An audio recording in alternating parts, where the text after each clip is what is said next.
ان انس رضی اللہ تعالی عنہ، حضرت انس سے روایت ہے، وہ کہتے ہیں ان النبی صلی اللہ علیہ وسلم قال، کہ ہمارے پیارے آقا رسول پاک صلی اللہ علیہ وسلم نے فرمایا، ما بعث اللہ من نبی الا انذر قومہ اعور الکذاب، کہ کوئی نبی ایسا نہیں گزرا جس نے اپنی قوم کو، اپنی امت کو کانے جھوٹے دجال سے نہ ڈرایا ہو۔ یعنی یہ حدیث بتا رہی ہے کہ جتنے انبیاء اعظام تشریف لائے، وہ انبیاء اعظام کانے دجال، یہ جو دجال ہے بڑا، اس سے اپنی قوم کو ڈراتے رہے اور قوم کو بتاتے رہے کہ دجال ایسا ہوگا اور یہ فتنے برپا کرے گا۔ ایسے ہی ہمارے پیارے آقا رسول اعظم صلی اللہ علیہ وسلم نے بھی دجال کی بڑی تفصیل بتائی ہے کہ دجال کیسا ہوگا اور اس وقت کہاں ہے اور کیسے ہے۔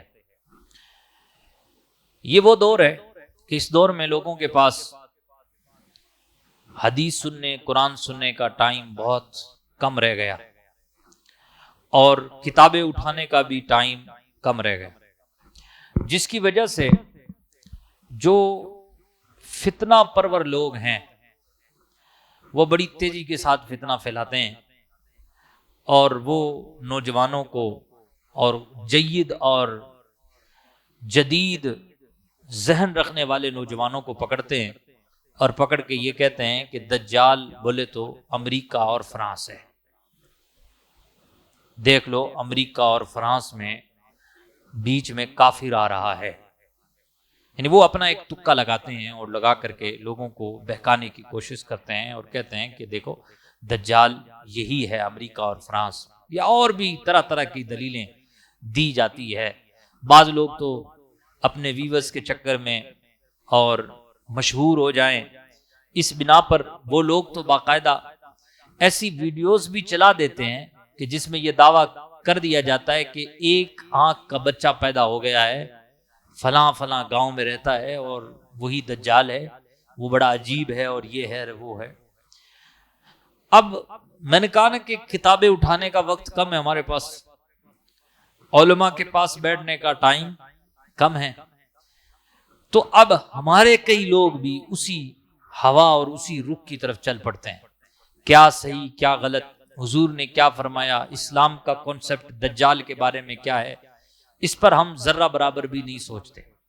آج کی جمعہ کی اس مجلس میں ہم آپ کو 2 حدیثیں مزید بتانا چاہتے ہیں، بڑی دلچسپ حدیثیں ہیں اور جس میں دجال کا ذکر ہے اور اس کے ساتھ ہی ایک پیغام بھی ہے، اس پیغام کو بھی سنیے گا۔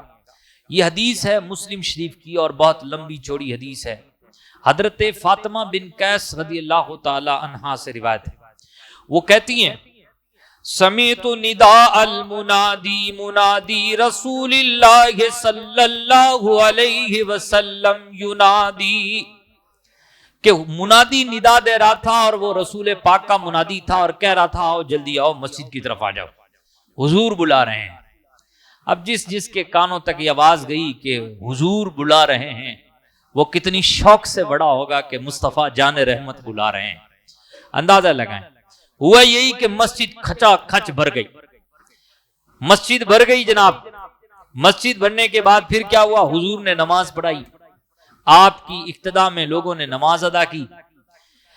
پھر ہوا یہ کہ فلما قضا رسول اللہ صلی اللہ علیہ وسلم صلاتہ جلس علی المنبر وہو یضحک، کہ جب آپ نماز سے فارغ ہوئے صلی اللہ علیہ وسلم تو آپ ممبر پر جلوہ فگن ہوئے، ممبر پر تشریف فرما ہوئے، اور آپ کی کیفیت یہ تھی کہ آپ مسکرا رہے تھے۔ جس کی تسکین سے روتے ہوئے ہنس پڑے، اس تبسم کی عادت پہ لاکھوں سلام۔ نہ جانے کتنے لوگوں نے اپنا دل حضور کے قدموں میں رکھ دیا ہوگا مصطفیٰ کی مسکراہٹ کو دیکھ کر کے۔ پھر وہ حضور کا مسکرانا، صحابہ کہتے ہیں جب حضور مسکراتے نا تو آس پڑوس کی دیواریں بھی چمک اٹھتی تھی۔ مصطفیٰ کریم صلی اللہ علیہ وسلم کے دانتوں کی روشنی کا عالم یہ تھا کہ کوئی روشنی سامنے ہوتی تو وہ بھی شرما جاتی تھی۔ یہ حضور کا مسکرانا تھا۔ حضور مسکرائے، مسکرانے کے بعد فرمانے لگے لیلزم کل انسان مصلی، ہر انسان اپنی جگہ پہ بیٹھ جائے، ہر نمازی اپنی جگہ پہ بیٹھ جائے، بھائی آگے پیچھے ہونے کی ضرورت نہیں ہے، جہاں جہاں بیٹھے ہو تم وہیں بیٹھ جاؤ۔ سب وہیں بیٹھ گئے۔ اب جب بیٹھے تو حضور نے پھر ایک سوال کیا علم کا شوق بڑھانے کے لیے۔ سبحان اللہ، انداز کتنا حسین ہے ہمارے نبی کا صلی اللہ علیہ وسلم۔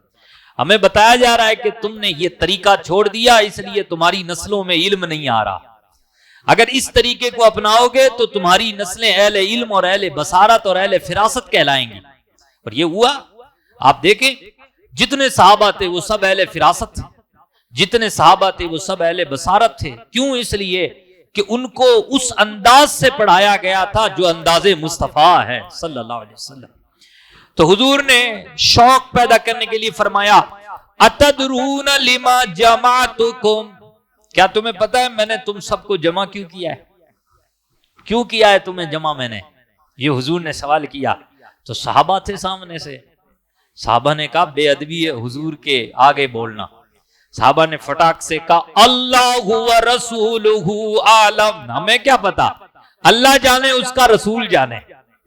صحابہ نے بتا دیا کہ اللہ کے ساتھ رسول بھی جانتا ہے، اللہ خود سے جانتا ہے اور اس کا رسول جانتا ہے، وہ اللہ کے بتائے سے جانتا ہے۔ اللہ اور اس کے رسول کا نام ایک ساتھ لینے سے شرک نہیں ہوتا۔ یہ صحابہ کا عقیدہ ہے جناب، اور جو آج بھی عقیدہ رکھتے ہیں الحمدللہ ان کا یہ عقیدہ ہے اگر تو الحمدللہ مبارک ہو آپ کو، آپ صحابہ کے طریقے پہ ہیں۔ عزیزان محترم، جب صحابہ نے کہا کہ اللہ اور اس کے رسول جانے تو حضور نے فرمایا انی واللہ ما جمعتکم لرغبت ولا لرہبہ ولكن جمعتكم لأن تمیم الداری کان رجلا نصرانیا۔ آج میں نے تمہیں اس لیے نہیں جمع کیا کہ تمہیں فضائل بتاؤں یا تمہیں وعیدیں سناؤں، اس لیے نہیں جمع کیا۔ آج فضائل سنانے کے لیے تمہیں جمع نہیں کیا۔ مسواک کی فضیلت حضور نے بتائی ہے، لیکن مسواک کی فضیلت یا نماز کی فضیلت یا امامہ پہننے کی فضیلت، اس کے لیے میں نے آج تمہیں جمع نہیں کیا، اور نہ میں نے تمہیں ڈرانے کے لیے نہ تمہیں وعیدیں سنانے کے لیے میں نے جمع کیا ہے۔ ہاں میں تمہیں یہ سنا رہا ہوں کہ دیکھو یہ تمیم داری ہے، یہ نصرانی تھا اب یہ ایمان لے آیا ہے۔ یہ بتا رہا ہوں کہ یہ نہ تمیم داری ہے اور یہ نصرانی تھا، عیسائی تھا، فبایا واسلما، اس نے میرے ہاتھ پہ ہاتھ رکھ کر کے اسلام کو قبول کر لیا ہے، یہ بتانا چاہ رہا ہوں۔ صحابہ کا شوق اور بڑا۔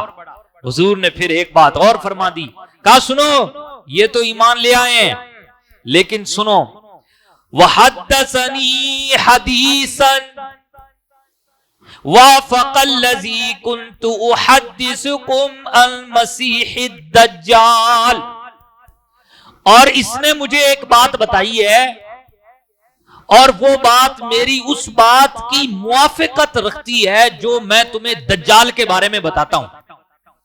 میں نے جو تمہیں دجال کے بارے میں انفارمیشن دی ہے نا میرے صحابہ، اس بات کی تائید اس کا ایک واقعہ جس نے مجھے بتایا ہے، تمیم داری نے جو واقعہ مجھے بتایا ہے وہ واقعہ میری اس بات کی تائید کرتا ہے۔ سنو اس نے یہ واقعہ کیسے کیسے مجھے بتایا ہے۔ تو اب حضور تمیم داری کا واقعہ بیان کر رہے ہیں۔ واقعہ یوں ہے، حدثنی انہ رکب فی سفینۃ بحریہ مع 30 رجلا من لحم و جزام فلعب بہم الموج شہرا فی البحر۔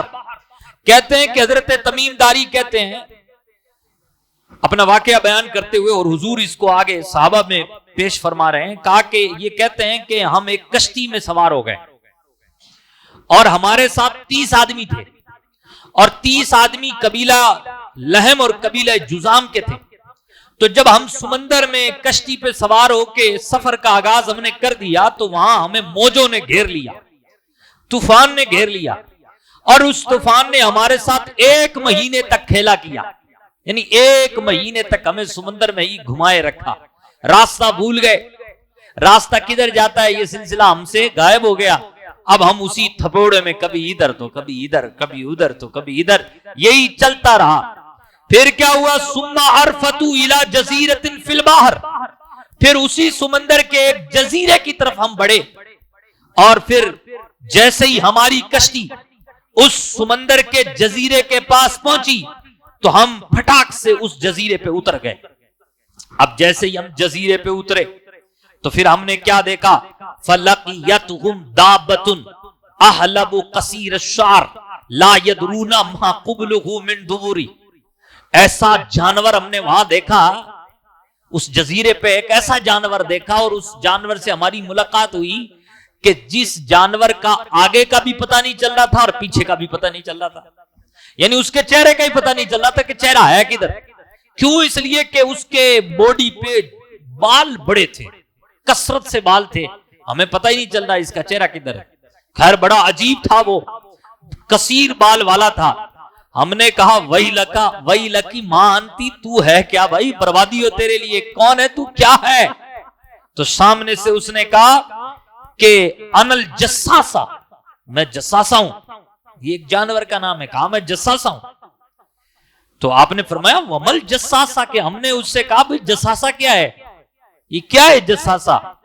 آج تک ہم نے کسی جانور کا نام جساسہ نہیں سنا، اور نہ ہم نے تیرے جیسا کسی کو دیکھا ہے، تو اپنے آپ کو جساسہ کہہ رہا ہے، تو ہے کیا؟ کیا ہے یہ جساسہ؟ اس نے سامنے سے کہا ایھا القوم انطلقوا الی ھذا الرجل فی الدار، تم ایسا کرو یہاں مت انتظار کرو، جاؤ اس عبادت خانے میں چلے جاؤ، وہاں ایک شخص تمہارا انتظار کر رہا ہے، وہ تم سے کچھ سننا چاہتا ہے، وہ تم سے کچھ سننا چاہتا ہے۔ اس نے کہا، جساسہ نے، جساسہ سے جب معلومات لینی چاہیے تو جساسہ نے سامنے سے کہا کہ دیکھو ایسا ہے، مجھے تو بتلاؤ مت نا، ہاں تم وہاں چلے جاؤ عبادت خانے میں، وہ ایک عبادت خانہ، ایک دیر ہے، ایک گرجا گھر ہے، کچھ بھی اس دور کا وہ بنایا ہوا تھا، کہا وہاں جاؤ، ایک شخص تمہارا انتظار کر رہا ہے، وہ تم سے کچھ پوچھنا چاہتا ہے، اور اسی مشتاق میں ہے اور اسی شوق میں ہے، جاؤ اس کے پاس چلے جاؤ۔ کہتے ہیں کہ جب ہم یہاں سے جلدی سے نکلے، کیونکہ ہمیں یہ لگ رہا تھا کہ یہ شیطان ہے، کوئی یہ جو جساسہ ہے یہ کوئی شیطان ہے، تو اس لیے فانطلقنا سراعا، ہم بڑی تیزی کے ساتھ چلے، حتی دخلنا الدیر، یہاں تک کہ اس عبادت گھر میں ہم داخل ہو گئے۔ اب جیسے ہی ہم اس عبادت گھر میں داخل ہوئے، یعنی اس کنیسہ میں، گرجا گھر میں جیسے ہی داخل ہوئے، تو فائزہ فیہ اعظم انسان، وہاں تو بہت بڑا انسان تھا، اور ایسا انسان کہ رائنا قط خلقا، ہم نے اللہ کی مخلوق میں ایسی کوئی چیز دیکھی نہیں تھی، اتنا بڑا تھا۔ واشدہ وثاقا، اس کی طاقت بھی بڑی خطرناک تھی، بڑا مضبوط تھا، لیکن تھا اس کی کیفیت یہ تھی مجموعۃ یداہ الی عنقی، اس کی جو گردن تھی نا، اس کے جو ہاتھ تھے وہ گردن سے بندھے ہوئے تھے، اور وہ بھی لوہے سے بندھے ہوئے تھے، اور وہ لوہا جس سے یہ گردن اور ہاتھ بندھے ہوئے تھے وہ لوہا بہت مضبوط تھا۔ اچھا جناب، مزید کیا تھا؟ مزید یہ کہ اس کے گھٹنوں سے لے کے ما بین رکبتیہ الی کعبیہ بالحدید، گھٹنوں سے لے کر کے گٹوں تک یہ بھی لوہے کی زنجیر سے اور لوہے کی چین سے اس کو باندھ رکھا تھا۔ ہم نے اس کی ایک تو طاقت دیکھی، ایک اس کی صورت دیکھی، پھر اس کو بندھا ہوا دیکھا تو ہم گھبرائے بھی، اور ہم نے سوال کیا اس سے ویلکا ما انتا، ہائے افسوس ہم پر، تو ہے کیا؟ کیا کیا دیکھنے کو مل رہا ہے، تو کون ہے بھائی، کیا ہے؟ تو اس نے سامنے سے کہا قد قدرتم علی خبری، دیکھو دیکھ لیا نا تم نے مجھے، آج تک کسی نے نہیں دیکھا، تم نے دیکھا نا مجھے، جان گئے نا میں اتنا لمبا ہوں، اتنا چوڑا ہوں، دیکھا نا تم نے مجھے تم نے دیکھ لیا۔ اب سنو، اب مجھے تم خبریں دو، اب مجھے تم بتاؤ، مجھ سے مت پوچھو، بس تم نے مجھے دیکھ لیا اتنا کافی ہے، اب تم مجھے بتاؤ جو میں پوچھنا چاہتا ہوں۔ کہا کہ پوچھو، تو اس نے کہا کہ بتاؤ تم ہو کون، ما انتم، تم کون ہو، کدھر ہو، کہاں کے ہو، کہاں سے آئے ہو، یہ اس نے سوال کیا، وہ زنجیروں سے بندھا ہوا تھا۔ تو ادھر سے انہوں نے کہا نحن اناس من العرب، ہم عرب سے ہیں، اور پورا کہانی سنائی کہ بھئی ہم کشتی پہ سوار ہوئے تھے، پھر وہ جمیلے میں اور وہ موجوں میں پھنس گئے، اور پھنستے پھنستے اس جزیرے میں آ گئے، اور وہاں جساسہ ملا، اور جساسہ نے تم تک پہنچا دیا، پورا ایک واقعہ سنایا۔ تو اس نے کہا کہ اچھا ٹھیک ہے، اب مجھے بتاؤ اخبرونی ان نخل بیسان، مجھے باغ بیسان کے بارے میں بتاؤ۔ انہوں نے سامنے سے کہا کہ یہ جو باغ بیسان ہے ایو شانہا تستخبر، ہم اس کے بارے میں تجھے کیا بتائیں بھائی؟ ٹھیک ہے ایک باغ ہے اور اس باغ کا نام بیسان ہے، ہم اس کے بارے میں تجھے کیا بتا سکتے ہیں؟ تو اس نے سے سامنے سے کہا کہ یہ بتاؤ میں جو تم سے پوچھنا چاہتا ہوں، اسألکم ان نخلھا هل یثمر، کیا وہ جو باغ ہے کیا اس میں ابھی بھی پھل ہوتے ہیں یا پھل دینے اس نے بند کر دیے؟ تو سامنے سے انہوں نے کہا قلنا لہو نعم، ہم نے کہا اس کے اندر پھل ہوتے ہیں اور بڑی کثرت سے ہوتے ہیں۔ اچھا اب اس نے دوسری بات کی، کہا کہ اچھا یہ بتاؤ کہ ان بحیرۃ طبریہ، یہ جو بحیرہ طبریہ ہے اس کے بارے میں مجھے خبر دو۔ انہوں نے کہا کیا دیں خبر اس کے بارے میں؟ یعنی ایک جھیل ہے جس جھیل کا نام ہے طبریہ، کہا اس جھیل کے بارے میں ہم تمہیں کیا بتائیں بھائی؟ تو اس نے کہا کہ یہ بتاؤ کہ حل فیہا ماء، کیا اس میں پانی ہے؟ تو انہوں نے کہا کہ ہی کثیر الماء، اس میں تو بڑی کثرت سے پانی ہے، لوگ اس سے کھیتیاں کرتے ہیں، خوب پانی ہے اس میں۔ تو اس نے کہا کہ ایک دن یہ جھیل بھی سوکھ جائے گی اور یہ باغ بھی پھل دینے بند ہو جائیں گے، یہ جھیل سوکھ جائے گی، باغ پھل دینا بھول جائے گا۔ اور پھر اس نے جو ہے نا ایک اور چشمے کے بارے میں پوچھا کہ عین زگر جو چشمہ ہے اس کے بارے میں بتاؤ۔ انہوں نے کہا کیا بتائیں، کہ کیا بتاؤ اس میں کہ پانی ہے؟ اس نے کہا کہ ہاں پانی ہے، لوگ کثرت سے اس کو پیتے ہیں۔ پھر اس نے کہا کہ چلو نبی امی کے بارے میں مجھے بتاؤ، ما فعلا، اس نے کیا کیا ہے؟ تو انہوں نے کہا کہ نبی امی مکہ میں ظہور ہو گئے ہیں ان کا، انہوں نے نبوت کا اعلان کر دیا ہے اور اب وہ اس وقت مدینہ میں ہے۔ یہ انہوں نے سامنے سے کہا اس کے جواب پر۔ اور انہوں نے کہا کہ اقات اللہ العرب، کیا عرب کے لوگوں نے اس نبی سے قتال کیا ہے، لڑائی کی ہے؟ کہا ہاں کیا ہے۔ کہا کیا ہوا اس لڑائی میں؟ کہا لڑائی میں یہ ہوا کہ عرب سے یہ جیت گئے، غالب آ گئے جو نبی امی ہے۔ اور اب کیا ہوا؟ کہا کہ اب یہ ہوا کہ جتنے بھی عرب کے لوگ ہیں وہ سارے ان کی اطاعت کرتے ہیں، ان کی ماتحتی میں ان کی بات کو مانتے ہیں۔ کہا ایسا ہوا ہے؟ کہا کہ ہاں بالکل ایسا ہوا ہے۔ کہا بہتر تھا عرب والوں کے لیے کہ وہ ان کی اطاعت کرتے۔ یہ بات کہی اور پھر اس نے کہا وَإِنِّي مُخْبِرُكُمْ عَنِّي، اب میں تمہیں خبر دیتا ہوں کہ میں کون ہوں۔ اس نے کہا کہ انی انا المسیح، میں دجال ہوں، کیونکہ یہ دجال بھی اپنے آپ کو مسیح کہے گا۔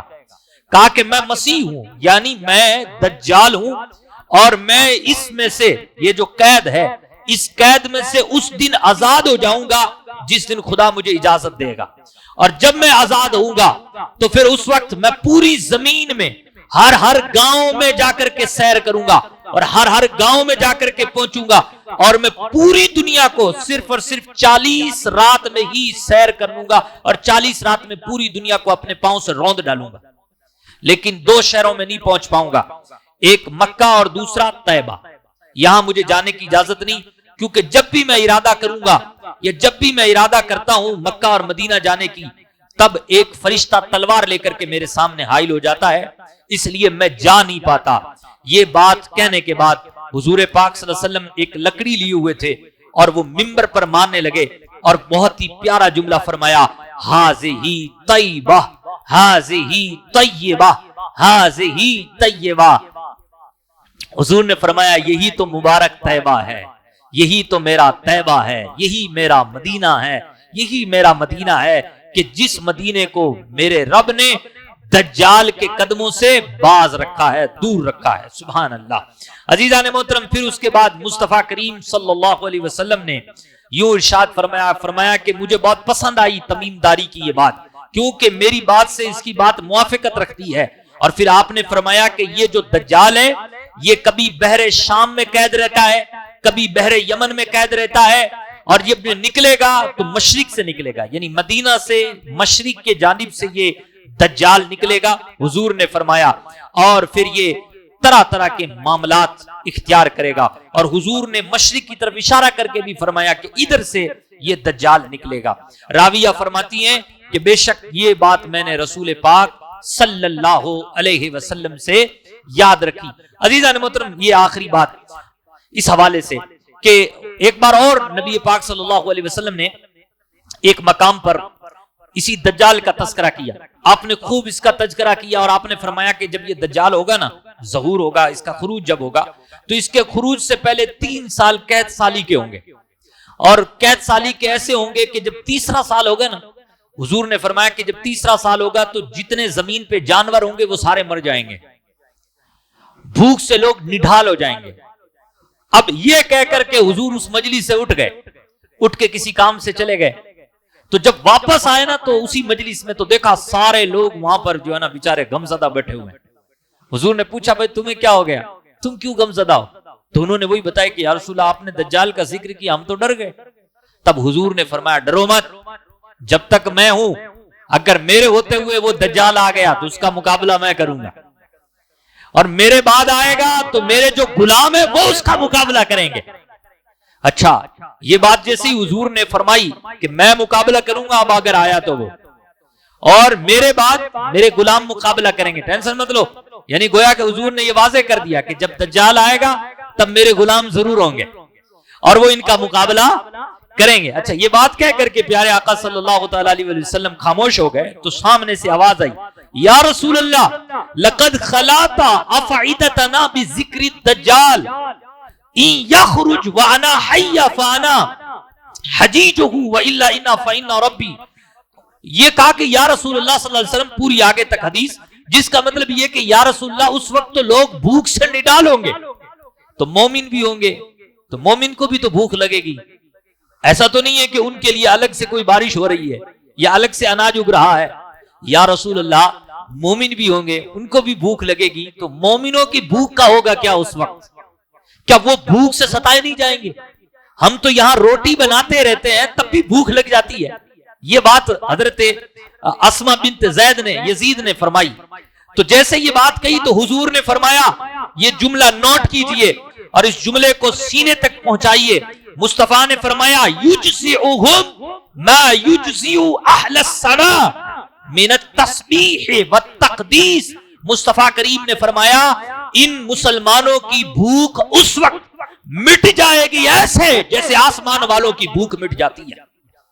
اب آسمان والے کیا بھوک مٹاتے ہیں، کس طریقے سے؟ ہماری طرح روٹی کھا کے نہیں مٹاتے، ہماری طرح پانی پی کر کے وہ پیاس کو نہیں بجھاتے، بلکہ ان کی جو غذا ہے وہ ہے من التسبیح والتقدیس۔ آسمان والے جو فرشتے ہیں ان کی غذا کھانا اور پانی نہیں ہے، ان کی غذا ہے تو الحمدللہ ہے، ان کی غذا ہے تو اللہ اکبر ہے، ان کی غذا ہے تو اللہ کا ذکر کرنا ہے۔ اب آپ تھوڑا غور فرمائیے اس بات پر کہ جب دجال آئے گا اور قید سالی کا ماحول ہوگا، اس وقت مسلمانوں تمہاری جو بھوک مٹے گی وہ اللہ کے ذکر سے مٹے گی، وہ اللہ تبارک و تعالیٰ کی یاد سے مٹے گی۔ تب آپ بتائیے آپ کہاں جا رہے ہیں؟ فجر کے وقت سو رہے ہیں، ظہر کے وقت سو رہے ہیں، ظہر کے وقت اپنے کاموں میں مشغول ہیں، عصر کے وقت کھیل کود میں مشغول ہیں، آپ نے نمازیں ضائع کر دی ہیں جناب، جبکہ قرآن پاک فرما رہا ہے اننی انا اللہ لا الہ الا انا فاعبدنی۔ اللہ کہتا میں ہی اللہ ہوں، اس لیے اے لوگوں تم میری عبادت کرو، وَأَقِمِ الصَّلَاةَ لِذِكْرِي، اور میرے ذکر کے لیے نماز کو قائم رکھو۔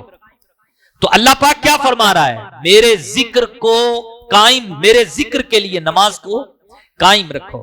تو جو لوگ نماز پڑھتے ہیں ان کے لیے یہ خوشخبری کی بات ہے کہ جناب جب دجال کا فتنہ آئے گا اور یہ آ کے رہے گا، اور جیسے حضور نے بتایا ایسے ہی آئے گا، کوئی تیسرا اور چوتھا طریقہ ہمارے پاس نہیں ہے اور ہمیں ماننا بھی نہیں چاہیے، ہمیں وہی طریقہ ماننا ہے جو رسول اعظم صلی اللہ علیہ وسلم نے بتایا ہے۔ عزیزان محترم، تو جب یہ بات طے ہے کہ دجال آئے گا، اور دجال آ کر کے جب آئے گا اور اس دنیا میں ایسا ماحول پیدا ہوگا، تو اس وقت آپ کا اور ہمارا جو پیٹ بھرے گا وہ اللہ کے ذکر سے بھرا ہوا رہے گا، سہراب رہے گا۔ تو اس لیے ابھی سے عادت بنائیے کہ ہم کثرت سے اللہ پاک کا ذکر کریں۔ ذکر کی بڑی فضیلتیں ہیں، اللہ پاک سے دعا ہے اللہ پاک اپنے کرم سے، اپنے فضل سے ہم سب کو ان باتوں پر عمل کرنے کی توفیق عطا